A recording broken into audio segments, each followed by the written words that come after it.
I'm Rich with Inside HPC. We're here at PASC 19 in Zurich, Switzerland, and today I'm here with Benedikt.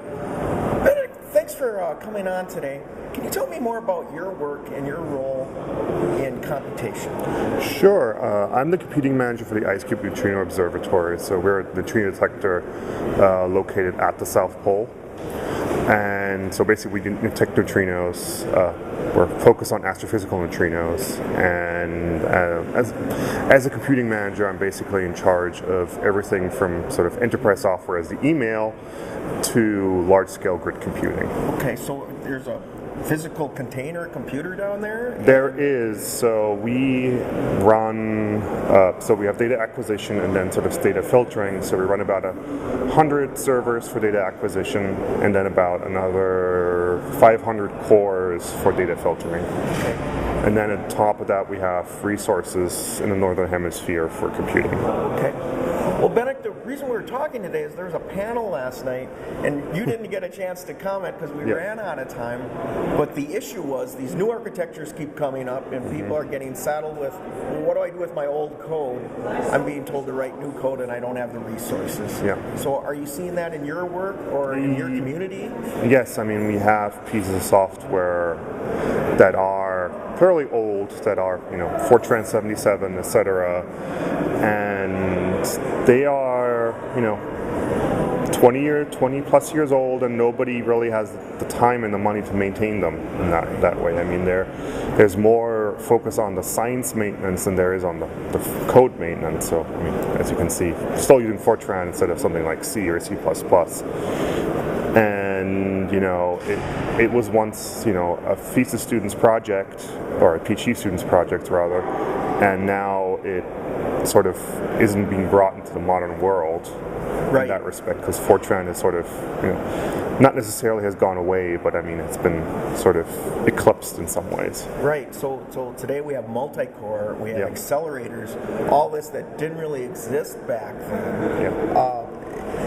What is there a quick fix for this? Something like containers? Will that help? Yes and no. I mean, there is. So let's assuming. So the containers is more things like, for example, if I need to move my code from, at home I have a RHEL 6-7 cluster, and I'm moving to something like a Cray machine that uses the Cray Linux environment, and then moving that with either Singularity or Shifter or whatever you want to use. Right.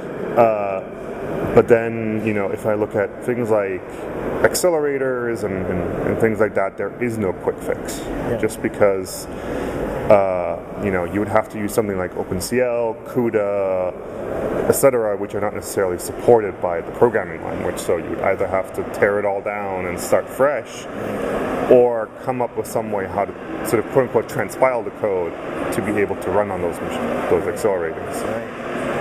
Well, I don't think we're going to come up with a quick answer here today, but I wanted to thank you for your comment and ask the final question, which is, have you detected the neutrinos yet down there at the South Pole? Yes. So how are you able to do that with computation? Help me out there. So it's actually a physical phenomenon. So what we do is we have the neutrino.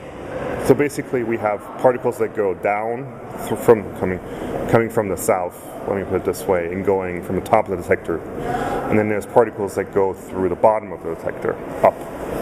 And the only thing that can travel through the Earth is a neutrino. So we find a neutrino roughly every 6 minutes.